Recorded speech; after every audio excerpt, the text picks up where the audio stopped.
यहां मान अपमान, लाभ हानि, सुख दुख, इनको समान बनाने के लिए हम आए हैं। हमें जो प्रियाजू ने यहां बुलाया है वो द्वंद्व विमुक्ता पद में स्थित करने के लिए बुलाया है। अगर हम लाभ में सुखी होते हैं, हानि में दुखी, मान में सुखी, अपमान में दुखी, तो यही तो अविद्या है, यही अज्ञान है।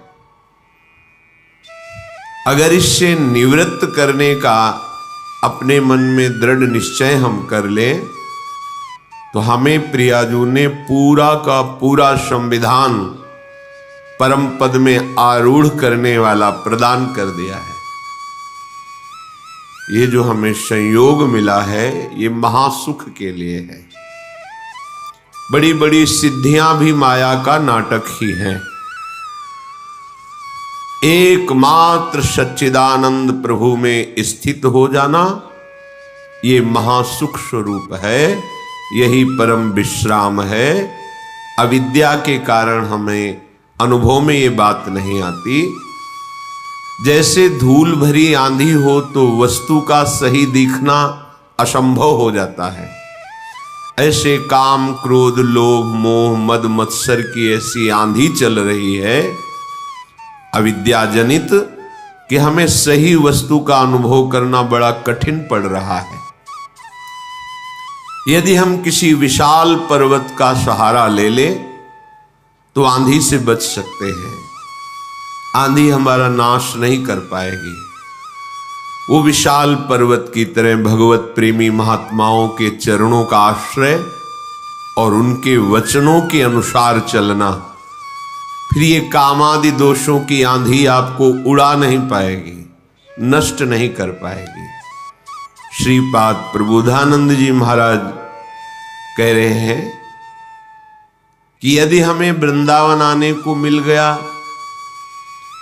वृंदावन वासी का संग मिल गया, श्यामा श्याम की उपासना का परिचय मिल गया, ये बड़ी दुर्लभ बात है। तो परिहासे प्यन्या प्रिय कथन मूकोति बधिरा परेशाम दोषानुश्रुति मनु बिलोकेन्ध नयनः शिलावन्निश्चेष्टः परवपुषि बाधा लव विधौ कदा वत्स्याम्यस्मिन् हरिदयित वृंदावन वने। यदि कृपा करके प्यारे जू ने मुझे वृंदावन बुला लिया, सत्संग सुनाया, सतमार्ग का परिचय मिला, अब हम अपने साथ धोखा नहीं करेंगे। कोई किसी के साथ धोखा नहीं करता। तुम समझते हो हमने दूसरे के साथ छल करके, कपट करके, चोरी करके, चतुराई से ऐसा कर लिया, दूसरे के साथ नहीं। वो अपने लिए तुम बीज बोए हो, तुम्ही को फसल काटनी पड़ेगी। बाद में तुम्हारे रोने चिल्लाने से कुछ नहीं होता, मिथ्या भगवान पर आरोप करने से कुछ नहीं होता। काल ही कर्म ही ईश्वर ही मिथ्या दोष लगाए। अभी तो बड़े बुद्धिमान बनते हो, अपनी बुद्धि का प्रयोग दूसरों के धन अपहरण में, दूसरों के सुखों का नाश करने में, छल कपट में, माइक वृत्तियों में, और जब इसका परिणाम आता है तब आप ईश्वर को दोष देते हैं, तब किसी दूसरे को दोष दे। हम तो बड़े सुखी होते यदि हमारा अमुक ऐसा न कर देता। तो कोई अमुक नहीं है, वो तुम्हारा कर्म ही है, दूसरा कोई नहीं। इसलिए यदि दैत प्यारे जू कृपा करके वृंदावन का एक बार भी दर्शन, सत्संग, प्रिया प्रीतम की रसमय उपासना का परिचय तो अब अपने साथ धोखा मत करो। क्या करो? परिहासे प्यन्या प्रिय कथन मूकोति बधिरा। तुम परिहास में भी किसी का अमंगल करने की सोच बंद कर दो, तुम्हारा कभी अमंगल नहीं होगा। दूसरों का तुम अहित करते हो, दुख देते हो, और तुम सुखी होना चाहते हो, असंभव। ये अज्ञान की वृत्ति हटा दो। परिहासे भी, मजाक में भी किसी को दुख मत दो, मजाक में भी किसी को ऐसे कटु वचन मत कहो जो उसके हृदय को छू जाए, हृदय को दुख पहुंचा दे।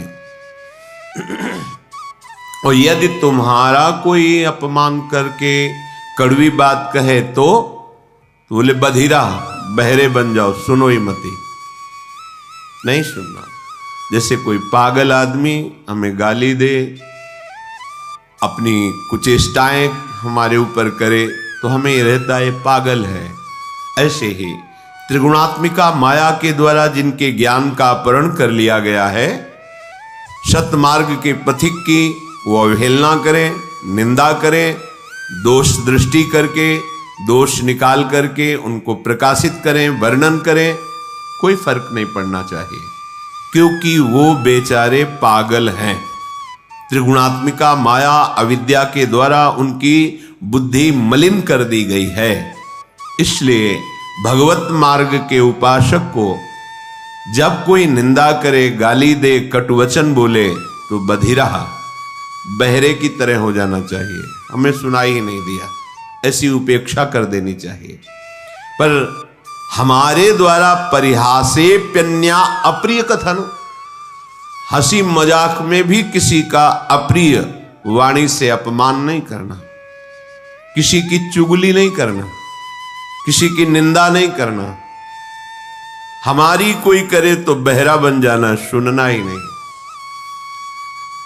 पूज्यपाद शिवड़िया बाबा जी महाराज कहते हैं, जब तुम्हारी भाषा में तुम्हारे को कोई अपमानित करे, निंदा करे, तुम ऐसे सुन के निकल जाओ जैसे विदेशी भाषा में जिसका आपको ज्ञान न हो, और वो फिर आपको कटुवचन अपशब्द कहे, तो आप ऐसे सहज में निकल जाए। आपको पता नहीं क्या बोल रहा है। जब पता हो क्या बोल रहा है फिर भी हमारे अंदर कोई फर्क ना पड़े, तो समझो हम उपासक हैं अध्यात्म मार्ग के। परेशान दोषानुश्रुतिमनु विलोकेंध नयनः। जब दूसरे के कोई ऐसे हमें दोष दिखाई देने लगे कि देखो ये तो वृंदावन में आके ऐसा कर रहा है, ये तो ऐसा कर रहा है, या कहीं भी, तो समझना चाहिए हमारे पतन का समय आ गया है। पहचान है ये। परदोष दर्शन, परदोष वर्णन, परदोष श्रवण, ये परमार्थ में पर्दा डाल देते हैं, पता ही नहीं चलेगा अध्यात्म किसे कहते हैं। ध्यान से सुन लीजिए, साधन चल रहा है पर ये असाधन होता है, इसीलिए भगवदानंद की अनुभूति नहीं होती। परदोष दर्शन, परदोष कथन, परदोष श्रवण, ये तुम्हारे परमार्थ का अपहरण कर लेंगे। इसलिए परेशान दोषानुश्रुतिमनु विलोकेंध नयनः। दूसरे के दोष ना तो आंखों से देखने हैं, ना श्रवणेंद्री से सुनने हैं, ना वाणी से कहने हैं। यदि ऐसा करोगे तो तुम्हारा भगवत मार्ग रुक जाएगा। भजन करने से जो भगवदानंद की अनुभूति होती है, वो ऐसे उपासक को बिल्कुल नहीं अनुभूति होने देगा। ये बात छिद्रान्वेषण जिसे कहते हैं, परदोष दर्शन, पर चर्चा, दूसरे के दोषों का कथन, पर दोष श्रवण, दूसरे की निंदा को सुनना। हम भगवत मार्ग के पथिक हैं, हमें बिल्कुल सावधान रहना है। ये बात जहां होने लगे, जो व्यक्ति करने लगे, जोर से बोलो राधा राधा और चल दो, उससे तुम्हारा मंगल नहीं होने वाला। उस व्यक्ति से जो परदोष दर्शन करता है, परदोष वर्णन करता है, परदोष श्रवण करता है। श्रीपाद कह रहे हैं, शिलावन्निश्चेष्टः परवपुषी बाधा लव विधौ। जब तुम्हें कोई कष्ट पहुंचावे तो पत्थर सरीखे हृदय के हो जाओ, कठोर हृदय, सह जाओ चुपचाप।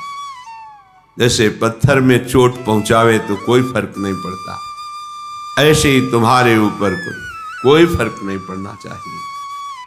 ये भगवत प्राप्ति के लिए सहनशीलता अनिवार्य है। तो कोई भी हमें पीट के चला जाए, हम सह जाएं, ऐसे तो बहुत अत्याचार बढ़ जाएगा। नहीं, ऐसे तो कोई हमें पीट के ही चला जाएगा नहीं। तुम्हारे समीप भगवद आश्रित हो, भगवान का रक्षा कवच लगा हुआ है। करो सदा तिनके रखवारी, जिम बालक राखे महतारी। आपको पुष्ट करने के लिए, परमार्थ का सूरवीर योद्धा बनाने के लिए भगवान थोड़ी छूट दे दें, भले किसी को अपमानित करो इसे, देखो कैसा लगता है इसको।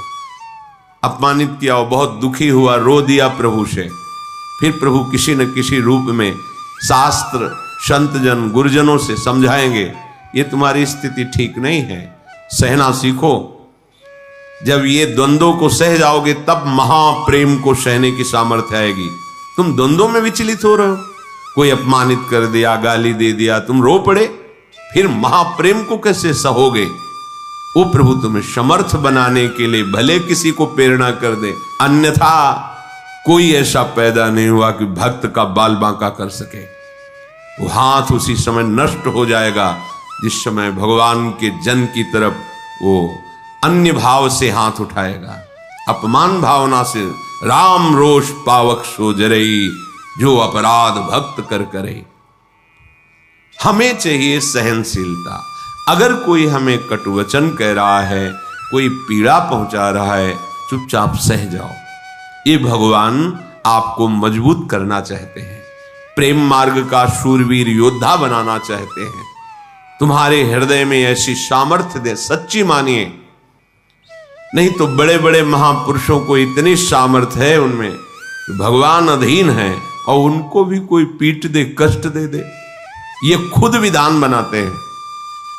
श्री माधोदास बाबा जी समुद्र के किनारे पर्णकुटी में दरवाजे की तरफ पीठ करके, कुटिया की तरफ मुख करके कि कोई भजन में विक्षेप ना पहुंचाए, ऐसे बैठते थे। छोटी सी झोपड़ी थी, तो दरवाजे की तरफ पीठ है और पीछे की तरफ ऐसे मुख किए, निरंतर भजन में 2-2, 3-3 दिन हो जाते, भोजन के लिए भी नहीं जाते। श्री भगवान करुणा करके स्वयं जगन्नाथ जी अपने भोग की थाल लेकर आए। बाबा, ये जगन्नाथ जी का प्रसाद है, प्रभु ने भेजा है, पालो। हाँ, रख दो, हमारा भजन पूरा होगा, हम उठेंगे, प्रसाद पालेंगे, थाल यहीं धो के रख देंगे, तुम ले जाना। अच्छा बाबा, रख के चले। समय हुआ भजन पूरा, तो देखा है तो स्वर्ण की थाल, भगवत प्रसाद, आनंदित होकर पाया और समुद्र में मार्जन करके थाल रख दी। अब वहां थाल गायब हो गई भोग की। किसी ने बताया, हमने देखा समुद्र किनारे पर्णकुटी में वो थाल धुली हुई रखी, माधवदास बाबा के। भगवत पार्षद जन आए, तुमने थाल चुराई, पिटाई की? कुछ नहीं बोले। जब भगवान ने भोग प्रसाद दिया तो जैसे उसमें आनंद, ऐसे भगवान के पार्षद धक्का मुक्की करके पिटाई करे, उसमें आनंद। किसने के? उनको ये समझ नहीं है कि ऐसे एकांतिक गर्भगृह से भोग की थाल भला बाबा के, और अगर ले जाते तो सब बाहर ही तो बैठे थे ध्यानस्थ कि भगवान भोग आरोग रहे, पार्षद बैठे हुए चिंतन कर रहे, पर वहां प्रभु पिटाई करवाना चाहते थे। नहीं, किसी की ताकत है कोई छूले भक्त को, क्यों करवाना चाहते? अपने भक्त को मान रहित, देह भाव रहित, हृदय में ऐसा महान पुष्ट भगवत प्रसाद पा रहे हैं, भगवत पार्षदों से पिटाई दोनों समान। इसीलिए भक्तजनों के साथ कभी कभी ऐसे बर्ताव हो जाते हैं तो उनको ये नहीं सोचना चाहिए कि कहाँ गए भगवान, रक्षा क्यों नहीं की। वो चाह रहे हैं तुम इतने सहनशील बनो, तुम इतने महान हृदय वाले बनो।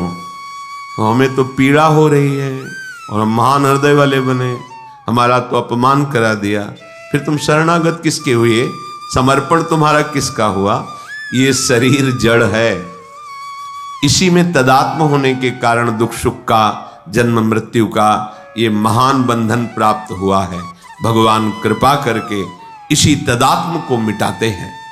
वो अभी अविद्या का प्रभाव, इसलिए बात समझ में नहीं आएगी। जैसे सांप की केचुल में कितनी भी पीड़ा दो, सांप को कोई पीड़ा नहीं होती, केचुल अलग है, वो अलग है। ऐसे ही आत्म तत्व में ना तो किसी दिव्यास्त्र का, ना किसी अग्नि आदि का प्रभाव होता है, क्योंकि वो दिव्य स्वरूप है। नैनम छिन्नन्ति शस्त्राणि नैनम दहति पावकः न चैनम क्लेदयन्त्यापो न शोषयति मारुतः। ये हमारा स्वरूप है। हम अपने स्वरूप को भूलकर जो देह भाव में मान अपमान, सुख दुख, लाभ हानि, जन्म मृत्यु को प्राप्त हो रहे हैं, उपासक को इसी ममता, इसी आसक्ति से हटाकर प्रभु समता में, स्वरूप में स्थित करते हैं। वो जगत गुरु है, वो सर्व रूप में है, वो काहे को हमें कष्ट देंगे, हमारा माना हुआ भ्रम नष्ट करते हैं। सच्ची मानिए तो श्रीपाद कह रहे शिलावन निश्चेष्ट पर वपुष बाल लव विधो। जैसे किसी पत्थर पे चोट पहुंचाए तो कोई फर्क नहीं पड़ता, ऐसे ही उपासक को होना चाहिए। श्री अनंग बोधाश्रम स्वामी जी महाराज फतेहपुर जिला में अश्विनी घाट गंगा किनारे बड़े महापुरुष थे। जब से गुरु जी ने संन्यास दिया था, गंगा जी की रेती के सिवा कभी ऊपर नहीं चढ़ते थे। जहां संन्यास दिया था बस वहीं, वैसे ही दिगंबर जैसे संन्यास दिया गया था, निर्वस्त्र संन्यास दिया जाता है। गंगा जी में खड़े करके बड़ा करुण प्रसंग होता है। आपका कौन? तो गंगा में हाथ उठा के, तो भगवान नारायण के सिवा कोई नहीं। इसी बात को आज जीवन निर्वाह करना होता है, नारायण के सिवा कोई। फिर वो व्यवहार रक्षा के लिए लंगोटी और अचला आदि देते। उन्होंने मना कर दिया, गुरुजी जब एक बार उतार दिया अब दोबारा जीवन में नहीं धारण करेंगे। दिगंबर ऐसे वो भी कभी कभी, जैसे एक वकील साहब थे, उनके यहाँ रोटी बटती थी गरीबों को सुबह, कभी कभी लाइन में खड़े हो जाते थे, प्रच्छन्न वेश, जटाए, नंग धड़ंग। अब 30 किलोमीटर चल करके गए।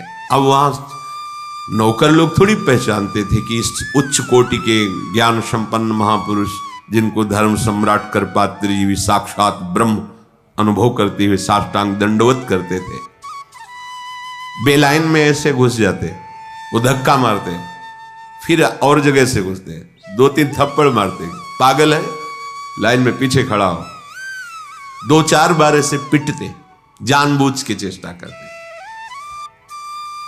जो बांटने वाले मालिक थे, बंटवाने वाले, वो एक दिन आए, उन्होंने देखा, अरे स्वामी जी गए साष्टांग दंडवत के, अरे स्वामी जी आप, अरे बोले तुम जाओ, हमारा काम मत बिगाड़ो, चलो तुम अपना काम करो। उनको डांट दिया। हम नौकरों के होश उड़ गए कि अगर स्वामी जी ने कह दिया तो हमारा तो क्या होगा। जिनको मालिक साष्टांग दंडवत करा उनको हमने पीटा, ऐसा मुस्कुराए चले गए। प्रभुदत्त ब्रह्मचारी जी ने पूछा, भगवान आप ऐसी लीला क्यों करते हैं? तो उनका कभी कभी देखा जाता है अपने मन को कि अब कैसा लगता है, जानबूझ के महापुरुष जन अब कैसा लगता है। और यहां पूरी सावधानी की, इतना भी अपमान न हो जाए, सुरक्षा कर रहे हो उसकी जो तुम्हें भगवत प्राप्ति में बाधा पहुंचा दे। और ये महापुरुष जो भगवत प्राप्त है, कि कभी कभी जैसे होता है ना कि आज मनोरंजन करते हैं, चलो, वो कभी कभी, अब मन की स्थिति क्या है, हम डरते हैं अपमान से, निंदा से, वो कह रहे नीचापमानम शुद्धा, नीच पुरुषों द्वारा किया अपमान परमार्थ के पथिक के लिए अमृत है।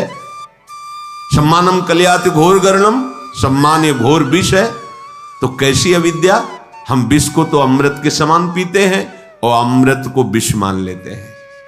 इसलिए कह रहे शिलावन निश्चेष्टा पर वपुषी बाधा लव विधो, तुम्हें कोई भी बाधा एक क्षण के लिए भी अंदर स्वीकार नहीं करनी चाहिए, बाहर से चाहे जितनी। देखो आपका अहंकार ये बात बर्दाश्त नहीं करेगा, ये अविद्या है, अज्ञान है। जब आप अपने स्वरूप में स्थित होंगे तो दूसरा कोई है ही नहीं। जिसे होता है कि फिर तो दूसरों को बहुत प्रोत्साहन मिल जाएगा, जब जो चाहेगा, ऐसा नहीं है। ये सृष्टि ईश्वर के द्वारा शासित है। लाखों लोगों में अलग अलग चेष्टाएं, अलग अलग भाव, लेकिन सबका शासन वो ईश्वर कर रहा है। नहीं जो विश्व में अपने को ही केवल तो वो सबका नाश कर दें, नहीं कर सकते। जितना उनके द्वारा विनाशकारी चेष्टा होनी है, क्योंकि विनाश का भी क्षेत्र भगवान का ही है। अगर सृजन का है, पालन का है, तो संहार का भी है। उतना ही कर सकता है, आगे नहीं। हजारों पशुओं में सिंह उसी को पकड़ेगा जिसका आहार निश्चित हो गया है। पूरा विधान से चलता है, ऐसा नहीं कि मनमानी यहां सब कुछ हो रहा है। सृष्टि में पूरा विधान से हो रहा है। कर्मों का जाल बिछा हम अज्ञानी जीव वर्तमान की बात को देख करके केवल अनुमान लगाते हैं हमारे साथ गलत हुआ। लेकिन आप इसी जन्म की बातें अपनी देख लो, फिर आप देखो कि अगर इसका दंड ये, इसका दंड ये, इसका दंड ये, तो मेरी दुर्दशा क्या होगी। हम लोग अनजाने में, अज्ञान में बड़े बड़े अपराध कर देते हैं। एक लक्ष्मण रेखा सी वो आती है ना, चींटियां कीड़े ये हमारे घर में ना रहे, खींच दी। सैकड़ों चींटी, सैकड़ों जीव मर गए। ये क्या हो रहा है? तुम्हें नहीं समझ में आ रहा है? अपराध बन रहा है। सब में परमात्मा तत्व विराजमान है। जैसे पृथ्वी में रहने का तुम्हारा अधिकार है, ऐसे तो जीवों का अधिकार है। छिपके लिए मार डालो, निकाल के बाहर फेंको, मार डाला, कुचल डाला ईंट से, ये क्या है? क्या उसका अधिकार इस सृष्टि में जीने का नहीं? तुम मनुष्य शरीर में हो तो केवल तुम्हारा ही अधिकार है।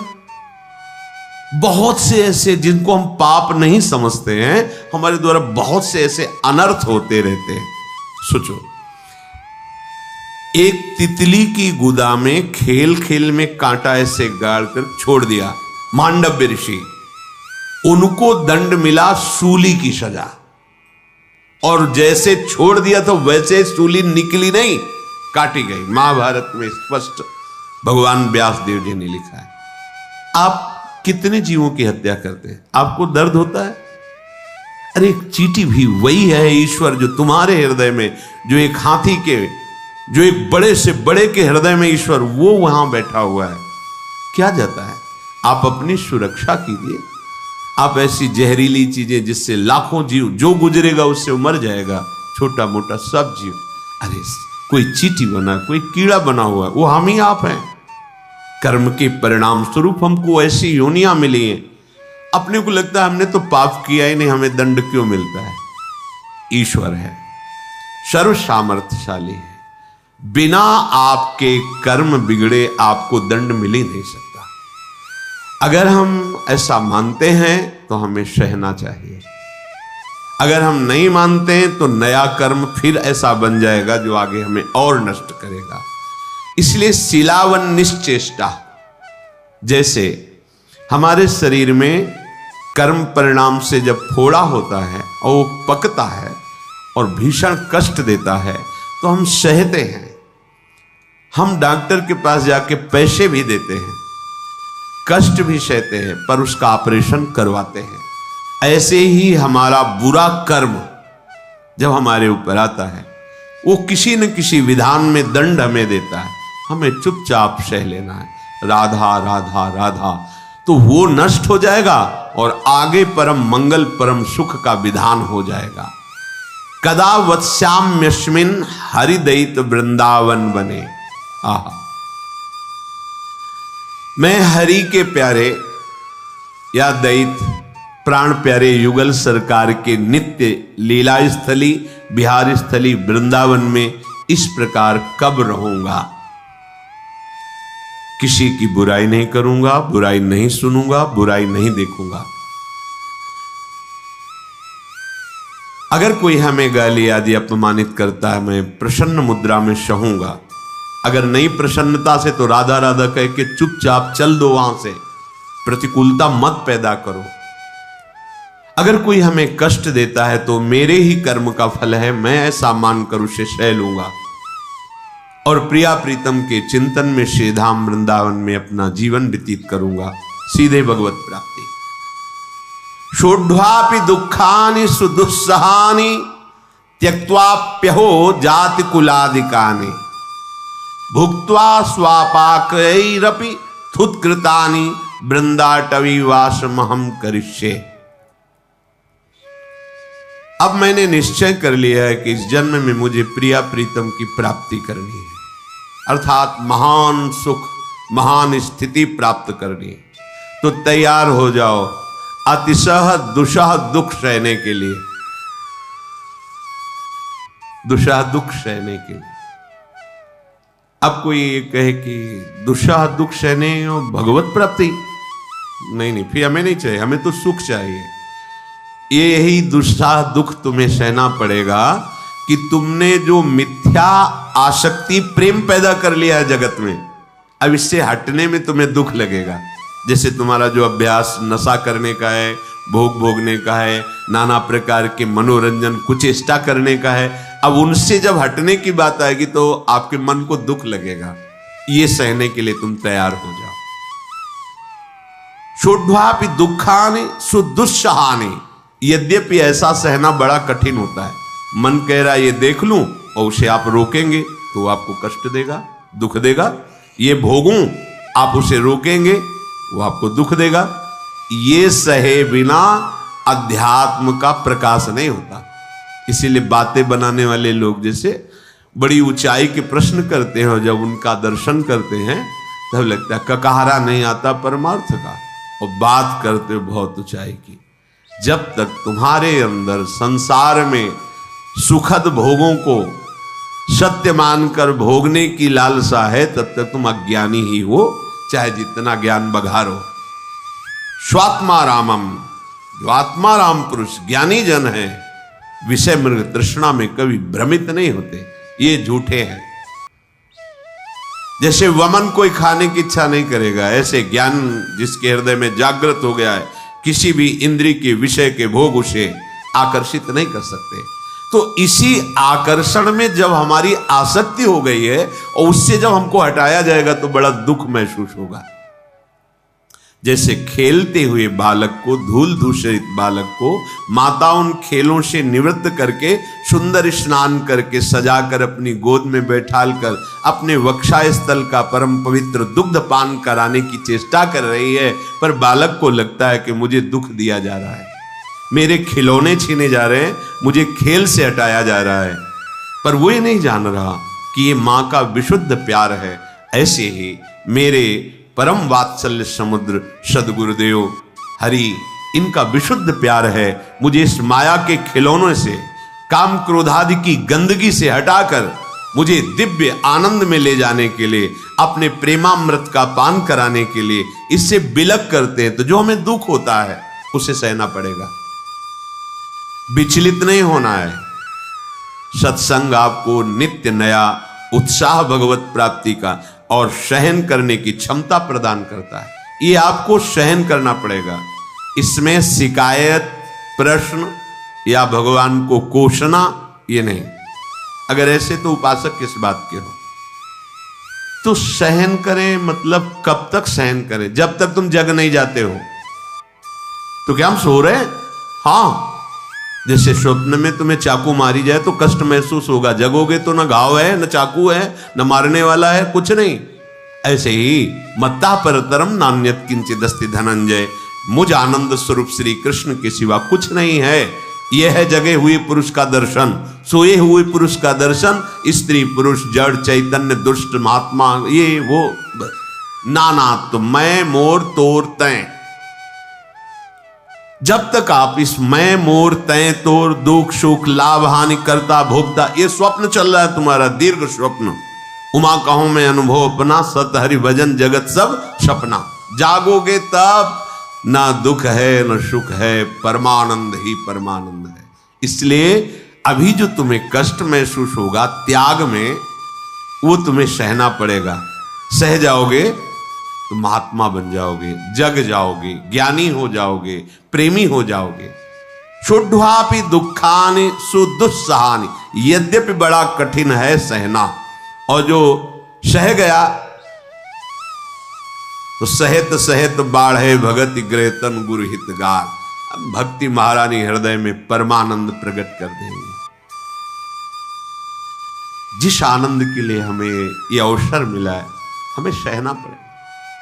सहित सहित बाढ़े भगति, जिस समय भक्ति महारानी स्वस्थ होकर तुम्हारे हृदय में विराजमान होंगी, प्रिया प्रीतम आ जाएंगे। प्रिया प्रीतम खेलने, हृदय द्रवित, बाहर हृदय घूमता है। छोटी सी संसारिक क्रिया भी दिव्य चिदानंद लीला में तत्काल पहुंचा दे, ऐसा हृदय हो जाता है। इसलिए त्यक्त्वाप्यम्य हो जाति कुलादिकानि, ये कभी अभिमान न करो मैं अमुक जाति का, अमुक कुल का, अमुक पद का, ऐसा मत करो। ये मायिक है, ये मायिक है, माया में रचा हुआ है। तुम्हारी जाति केवल भगवान के तुम अंश हो, अच्युत जाति के हो, भगवत जाति के हो। भगवत प्राप्ति के लिए कह रहा हूं। यहां दूसरी कोई, यहां एक ही धर्म है, निरंतर भजन करना, और एक ही फल है, अपने लाडले को प्राप्त कर लेना। बस तुम कौन हो, कहां के हो, कैसे हो, इन प्रश्नों का कोई भी महत्व यहां नहीं है। जो हो, जैसे हो, जहां के हो, आ जाओ, प्रभु की शरण में हो जाओ, तुम प्रभु के हो, प्रभु को प्राप्त कर लोगे। सीधी बात। तस्मात् शास्त्रम प्रमाणम, यहां कह रहे त्यक्त्वाप्यहो जाति कुलादिकानि। इस गर्व में मत रहो कि मैं उत्तम जाति का हूं, मैं किस कुल का हूं, या ऐसी हीनता भी मत लाओ कि मैं अमुक जाति का हूं, मुझे कैसे भगवत प्राप्ति होगी। मानव एक भगति करना था, दूसरों को सुख पहुंचाना, निरंतर भगवत स्मरण करना, भगवान के आश्रित रहना। हम सब बच्चे एक ही पिता के हैं। कोई भी धर्म बोलो, कोई भी पंथ बोलो, कोई भी, हम एक ही पिता की संतान हैं। सच्ची सच्ची परम सच्ची परम सत्य, इतनी भी मिलावट नहीं। अब एक बाप के कई बेटे होते हैं तो अलग अलग स्वभाव के होते हैं, अलग अलग प्रभाव के होते हैं, उनका अलग अलग अपना मन का भाव है। तो मेरे पिता इतने दयालु हैं कि तुम जिस भाव से बसते हो उस भाव से तुम्हें दुलार करते हैं। अरे तुम दुश्मनी कर लो तो वो वैसे ही तुम्हारे सामने आ जाएंगे, दुश्मनी करोगे तो दुश्मन बन के आ जाएंगे। बड़े कृपालु, ये यथा माम प्रपद्यन्ते तास तथैव भजाम्यहम् में हम। बस भुक्त्वा स्वपाकैरपि थुत्कृतानि वृंदाटवी वासमहं करिष्ये। जैसे बन जाए वैसे तुम वृंदावन का आश्रय ले लो, वृंदावन के रसिकों का संग करो। नीच पुरुषों द्वारा किया हुआ जो तिरस्कार है उसको सहो। भुक्त्वा स्वपाकैरपि थुत्कृतानि, बड़ी महिमा की बात है कि अगर हमें कोई जूठा करके भी भोजन दे दे और वो वृंदावन वासी है, प्रिया प्रीतम का उपासी है, वो भले हम उसे आदर के साथ लेके पाएंगे, सब कुछ सहेंगे, किसी से कुछ नहीं कहेंगे, राधा राधा राधा राधा, और ये जीवन श्री जी में लीन कर देंगे, तन्मय कर देंगे। ये जीवन का परम लाभ, कहीं कोई अहंकार न। यहां इस भाव का तात्पर्य है कि हम इतने दैन्य हो जाए कि सबसे छोटे हम हैं, सब महान हैं। तृणादपि सुनीचेन, इसीलिए यहाँ कहा कि भुक्त्वा स्वपाकैरपि थुत्कृतानि, अगर स्वपच आदि के द्वारा भी व्यास मिठाई विप्र की तामे ला गए आग, वृंदावन के स्वपच की जूठन खाइए मांग। उसी का संस्कृत में कह रहे भुक्त्वा स्वपाकैरपि थुत्कृतानि, जूठा भूख लगेगो मांग खाऊंगो गिनो न सांझ सवेरो, ब्रजवासिन के जूठ टूक और घर घर छाछ महेरो, ऐसो कब करी हो मन मेरो। क्योंकि यहाँ केवल प्रेम निधि प्रियालाल के ही निज जन है, इनमें भेद भाव नहीं करना है। जैसे श्री जी हमें रखे, जैसी परिस्थिति हो, बस हमें राधा वल्लभ श्री हरिवंश, राधा वल्लभ श्री हरिवंश, इसी से सब मंगल हो जाए।